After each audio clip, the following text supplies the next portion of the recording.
Ethic 4. Take responsibility for your stress. Channeled properly, stress can be a positive and powerful force, whether it's the nervousness we feel before going on stage to perform, or the stress of a fast-approaching deadline. The anxiety that drives us to do more in less time can be one of our best friends. Many of us think of stress as negative and something to be avoided. Rethink it. Harness the power of stress as performance energy. My heart was pounding. My veins were pulsing. Adrenaline was flooding into every organ and muscle. I was standing backstage, waiting to give my TEDx talk to a sold-out crowd at the McPherson Playhouse in Victoria, BC. I had pre-performance jitters and was physically trembling. It felt uncomfortable, but good. "Welcome, nerves," I said quietly.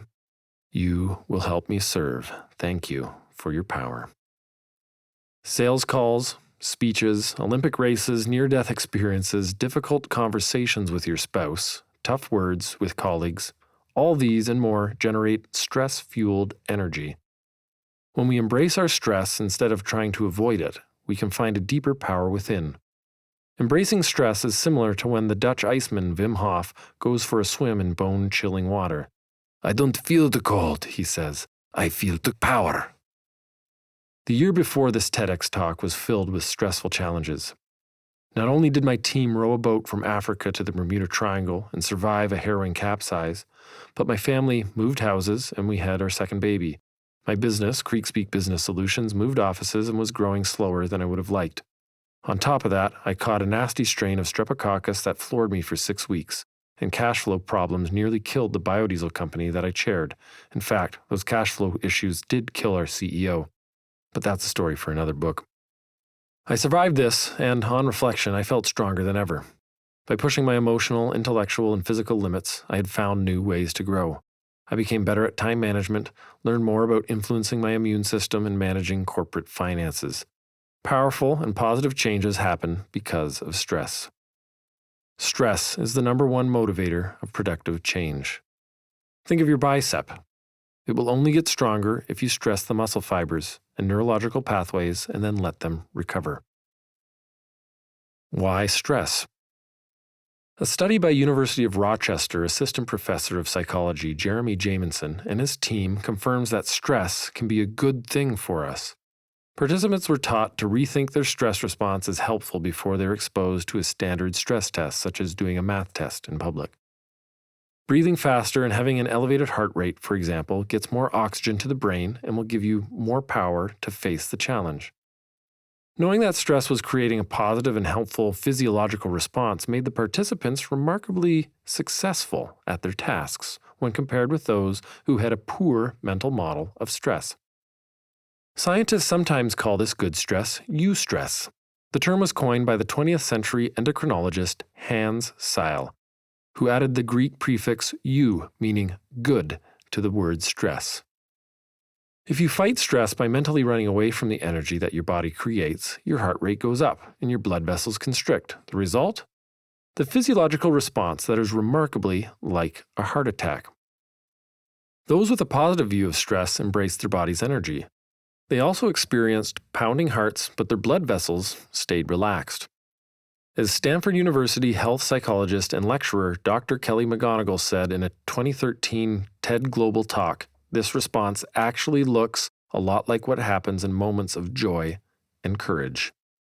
Stress can either empower you or kill you. In fact, you're more likely to die early if you have the wrong relationship with stress. A study conducted by Abiola Keller and a team of researchers reported in a 2012 issue of Health Psychology tracked 30,000 adults for 8 years. The researchers asked, "How much stress have you experienced in the past year? And do you believe that stress is harmful for your health?" Then they waited to see who died. Expected, those who had experienced a lot of stress in the past year had a 43% increased risk of dying. Unexpected, this finding was only true for the people who also believed that stress is harmful for your health. People who experienced a lot of stress but did not think that the stress they experienced was harmful had the lowest risk of dying, even lower than those who had very little stress. Stress is powerful stuff. When our body creates energy, releases hormones, and starts to pulse, we can either embrace the energy or fight it. We must find ways to constructively harness all the energy that our body creates, whatever its source, to fuel us on the path to our next gold medal moment. The negative stress of compounding emotions. My past accomplishments have taught me that it takes continuous hard work to realize any sort of lasting success. However, you cannot perform this sort of continuous hard work without accessing a deep and powerful energy source from within. We need to listen to this internal wellspring. It is a visceral and emotional drive that can generate a seemingly endless source of dynamism. And what if you're listening to your internal energy and you're pissed off, and you're in a bad mood, you're depressed? Use that. Embrace that energy. Show up and use whatever's there. Don't force happiness when you're not happy. If you're pissed off, be pissed off. Denial and suppression of difficult emotions can be toxic. Resist the urge to be angry about being angry, being depressed about being depressed, or sad about being sad. This act of double feeling compounds our emotions into an unhealthy, destructive state. This philosophy has one caveat. We can sustain the energy that comes from positivity a lot longer than the energy that comes from negative emotions such as anger. When we are angry, we can find immense power, but it fades quickly. Anger is costly and much more exhausting to use. You can only be angry for so long, especially when you're really accessing it. Happiness is different. It activates a deeper power that bubbles and lasts and lasts. Part of happiness is avoiding the pursuit of the toxic goals mentioned in Ethic 2. Compounding positivity, being happy about being happy, or excited about being excited, can be dangerous too. This can put us into an unstable manic state. The result? A crash into negativity once the overexertion of positivity fades. If we're enjoying a positive emotion, the best emotional response is gratitude. I'm so grateful to feel this deep joy today. I'm grateful for this feeling of peace I feel while I hold this precious newborn child. Gratitude releases judgment and control over your positive emotions and simply savors them while they last. Emotions never stay, they come and go, and so does stress. Turn bad stress into good stress at work. Stress is something that each of us must deal with on the job, but it's what we do under that pressure that defines the outcome, for our organizations and for ourselves. A survey conducted by the Globe and Mail revealed that 36% of respondents said that work was the biggest stress of the year. Money was a distant second at 21%. And a Statistics Canada General Social Survey revealed that more than a quarter of Canadian workers describe their workdays as either extremely or quite a bit stressful. We can build drive and energy to move through stress by reviewing our past year. Try it. Look at your calendar week by week for 1 year and make a list of everything you've done in your life and business. We can look back at our year with regret, or we can look back and see how far we've come. Choose to see how far you've come. Track and stack your wins. We build the confidence and energy to push through stressful times when we tally past accomplishments and frame failures effectively. Financial statements do a wonderful job of keeping score. We can also collect major events and statistics from the past year to give ourselves a boost. Sometimes, when I'm running workshops for executive teams or mid-level managers, we walk through an exercise called the Deuce. We go back 2 years and record notable events that have happened in each of the previous 24 months. The people in the room are always surprised by the confident energy this exercise creates, even in companies plagued with uncertainty and uncontrollable changes. The group sees the challenges they have overcome together and feels pride in their accomplishments. Courage returns to tackle the stressful challenges of the future, and this exercise often becomes a lasting rallying cry at the team's off-site strategy session, providing them with the drive to tackle the next stressful responsibility. Strengthen your stress muscles. Let's return to the metaphor of muscle building. Muscles only grow after they are stressed. Neurological pathways are strengthened when they are stressed. Delayed onset muscle soreness after exercise is a signal that your body is adapting. You are getting stronger. When we stress our mind and spirit in the same way, we feel exhaustion and emotional pain before we experience growth. Recent science has shown that myelin sheathing, the infrastructure for the information highways in our brains, increases with repetitive stress and action. You can read more about how myelin sheathing builds under the stress of skill acquisition in Daniel Coyle's book, The Talent Code. When we are under stress, which helps to build new skills, recovery can happen when we least expect it. As we endure stress, we can often think, I can't do this, I'm tired, I don't know if this is my path. This is negative self-talk. When we engage in negative self-talk, our body subconsciously backs off. Our system recovers, it takes a break. The obvious solution is to train your mind with more positive self-talk, but there is another, less obvious solution. We receive a surprising benefit when we notice our negative self-talk and back off. We just took a mini break. The result? We instantly have more energy to push harder. This concept works particularly well in physical training or exercise. Sometimes we cannot control negative self-talk, but now we know that acknowledging our fear, doubt, and exhaustion can give us an extra push forward. Acknowledging our inner negativity can then give us more energy to make the changes required to drive us forward. The stress performance curve that you can see in the book shows a variation of the Yerkes-Dodson's law. In 1908, two Harvard researchers, Robert Yerkes and John Dodson, were the first to calibrate the relationship between stress and performance. Sometimes it's nice to have a manager's prodding, a coach's deviled gaze, or the competitive energy gained from colleagues. Other times, external stressors become too much, and they have a negative impact on our performance. On the left side of the second graph, stress is low and performance is low. To combat this, you need more accountability in your life. Ask your board for more feedback, hire an executive coach, set a goal and share it with your colleagues, join a course, train for an athletic challenge in a group setting. If you look at the right side of the graph, you'll see that an extreme amount of stress has a severe and negative impact on performance. This is where you may need to reach out to a mental health professional to find strategies and support for healing. What's key is identifying the level of stress at which you thrive and then hovering there. Repeat, expand or contract as needed. In the third graph, the parabolic curve has moved up on the y-axis, performance. This means there is more area under the curve, and more area means more capacity. When you take breaks effectively and recover, you can handle more stress and perform at higher levels. The area under the curve is called integration. Expand your stress tolerance. Some of you may be drawn to the middle of the graph, which I call the high performance zone, and wonder how to expand your stress tolerance. The answer? Practice. I've created a common sense 4-step breakout principle for this. 1. Push. Drive results until you are in a frenzy of anxiety, fearfulness, anger, or boredom. Concentrate. Focus. Use your mind to its maximum. You've reached the peak when you can't move forward. 2. Pause. Go outside. Leave the office. Walk your dog. Pet a kitten. Sit in the sauna. Visit an art gallery. Meditate. Jog. Chat with someone. Dance. The key to this step is to stop analyzing your problem and surrender control. Get out of your head and into your body.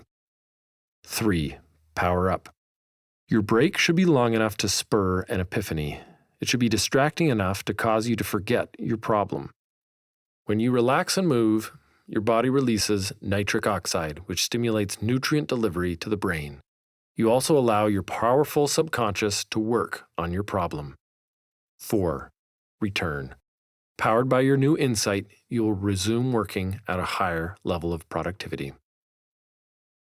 Transform stress in 7 steps. While some people allow stress to overwhelm them, others use stress to motivate and push them forward. So, what can you do to turn the bad kind of stress at work into the good kind? Consider taking the following 7 steps, which will enable you to tackle stress head-on and help you to realize your full leadership potential. 1. Name and reframe. While you may be coming uncomfortably close to a deadline at work, your lack of progress is not your spouse's or your children's fault. Why do we most often save the worst of ourselves for the ones we love the most? Let's remember who's most important in our life. Be aware when you're losing it, and name out loud your underlying stress. Sometimes we get so stressed that we blow up, which only causes more tension and drama. Remember that your spouse, your child, and your executive assistant all want you to succeed. Lower your ego, acknowledge your stressors out loud, and show your support network some kindness. You will see your stress levels diminish daily. 2. Exercise. Being active is healthy for the body and the mind. When you're at a standstill, take a quick break and go for a walk, bike ride, or jog. You will return from this break with a fresh new outlook.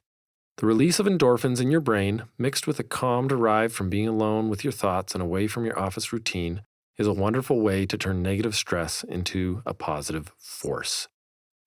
3. Eat healthily. Sugar crashes are a real thing, my friend. With sugar being in all sorts of processed foods, it's extremely important to be aware of what we put into our bodies. Start your mornings with a healthy breakfast, like steel-cut oats or eggs and vegetables. Be sure to take breaks for lunch no matter how busy your day. Fueling your brain with healthy food helps keep stress from creeping up on you. I'm eating a bowl of salmon, avocado, and cherries as I speak this. My brain is firing on all cylinders. 4. Track your progress. Write down how much you've accomplished on a project. Keep track of your average progress and make a goal for when you can and will complete it. By keeping track of your progress, you can visually see how much is left to be done and plan accordingly, rather than feeling overwhelmed because you aren't sure how much is left to accomplish.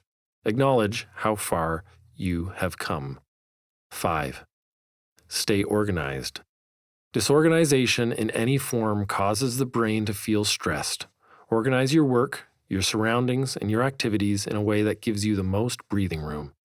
If you're sitting in a cluttered room, your brain won't be able to focus on the task at hand.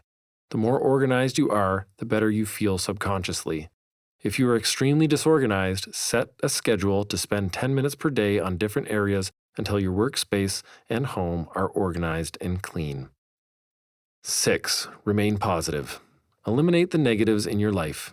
Ditch the thoughts that say you won't accomplish your goals on schedule. Verbally and mentally tell yourself that you can and will finish on time, get organized, and get healthy. Make a goal, write it down, and hold yourself accountable. When people ask you how you are doing, acknowledge your inner turmoil, but spend most of your time focusing on the solutions.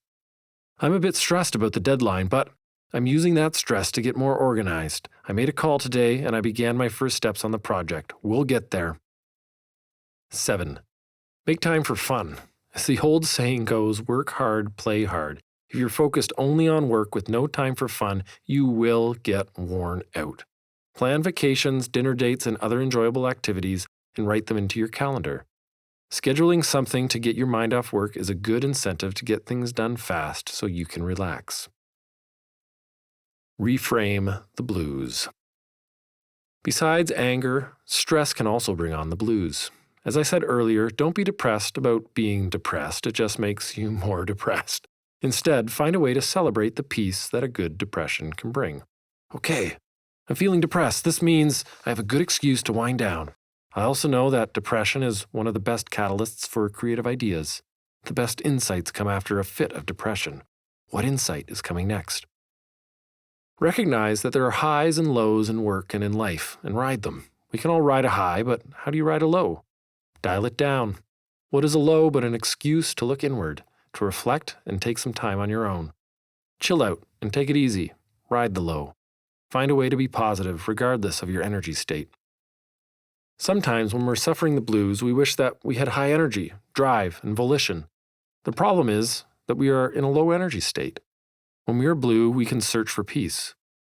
On the other hand, we can suffer from pressure and anxiety attacks. In this state, we can wish for those peaceful, carefree days. However, anxiety is a high energy state. Anxiety must therefore be turned into focused action. Reverse the energy. While we have all experienced the high of performing at the top of our capability and notching out a hard-fought win, we have also experienced the low that comes with losing. The best way to reverse the energy of a low is to count small wins. Do this while driving the fantastic 4 core needs you read about in Ethic 2. Are you delivering community value, building authentic relationships, promoting health and wellness, growing self-awareness? If not, then why not change your approach? And if you already are, then consider turning it up a notch or 2. This tiny gain will strengthen your momentum and get you going again. When you're at the start of a depression cycle, you may recognize that you need to go higher, but the distance to that level can seem too far to reach. That's demotivating. Instead of taking the big jump in both energy and positivity, first, forget the energy bump.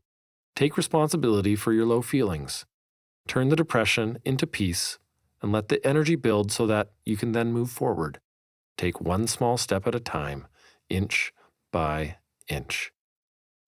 Try to think in a similar way when anxiety hits. Ramping down the pressure and swirling the energy in your chest into a peaceful, productive state can seem impossible. So, focus on making the best out of your excess energy. Take responsibility for your emotional state. Pivot from anxiety into focused action. Get moving. Having the blues can be very stressful for us and not in a good way. A tried and tested prescription for beating the blues is to get out of your own way, cross the street, and help someone. When we get out of our own way, we can ride the low. We make our low energy an opportunity for our pursuit of peace, reflection, and understanding as we take the time to recalibrate. A low is there to tell us that something isn't right, so check. Is something not right? Maybe I just need to take a break. Maybe it's just something I've got to work through. I'll just be depressed for the next while. That's my lot in life. It'll change. I know it will. Energy always changes. Energy is like the waves in the ocean. It goes up and it goes down. It never stops. Energy in every area of our life is interrelated. An athlete having relationship troubles is a slower rower. The salesperson not making the target is moving their parents into a convalescent home. The teacher who is not inspiring students is addicted to ice cream and Netflix. While the other areas of our lives fall out of balance, our focus suffers and toxic stress is ready to fill the vacuum. When we feel presence, place, and purpose in all aspects of our life, we get things done. Transform the gift of stress. We all feel stress at work and at home. The key is recognizing the energy for what it is, a gift. We can then turn negative stress into the positive motivation and energy we need to get things done. It takes as little as 2 minutes and 15 seconds to turn a shock of stress into something positive. The first 3 steps, once practiced, should only take you 15 seconds. The last step will take 2 minutes. 1. Manage it. Take a deep breath. We take more than 20,000 breaths a day, yet use only 10 to 20% of our lung capacity. A deep breath, or 10, into the diaphragm will tickle your vagus nerve, engaging your rest and digest hormonal response, and help you manage fight or flight energy. 2. Own it. Say to yourself, I choose this life. I choose this challenge. If you want to quit your job, leave your family, leave your city, you can. If you choose to stay, then fully commit to your decision and make the best of it. 3. Redefine it. Remember that stress is good. Stress is fuel for action. Your body creates stress to help you. Stress makes you smarter, stronger, and more effective. Say, thank you, stress, for your power. 4. Act. Do, delegate, delete, or defer. Remember that stress is fuel for action. Stress becomes most dangerous when it fuels fear and procrastination.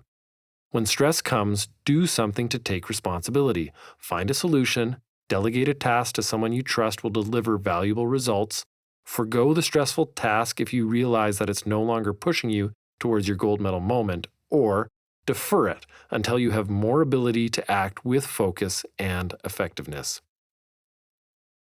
Strengthen your ethic. Reflecting upon your stress can be very powerful. Consider creating a stress diary. Whenever you feel negative stress, write it down in your diary. At the end of each day, review your stress diary and take time to determine which events brought on the stress. Brainstorm what you could have done to change any negative stress into positive stress. Take at least 1 point from below. You can record it, make a picture, or write it down somewhere else. Embrace the responsibility ethic and apply this lesson to your life. 1. Be grateful for the deep and powerful energy source that stress delivers. 2. Remember that when you embrace stress, your physiology mimics uncontrolled joy. 3. Learn this word: eustress. 4. Avoid compounding your emotions. 5. Your muscles and spirit both grow when they recover from stress. 6. Know where you sit on the stress performance curve. 7. Identify the level of stress where you thrive and hover there. 8. Feel presence, place, and purpose. 9. Hit the gym and work on your bench press. 10. Cause positive stress for the people you lead if you want them to grow. 11. Push, pause, power up, return when bad stress hits. 12. Turn anxiety into focus and depression into peace. 13. Manage your stress with breath. Own it, refine it, do, delegate, defer, or delete.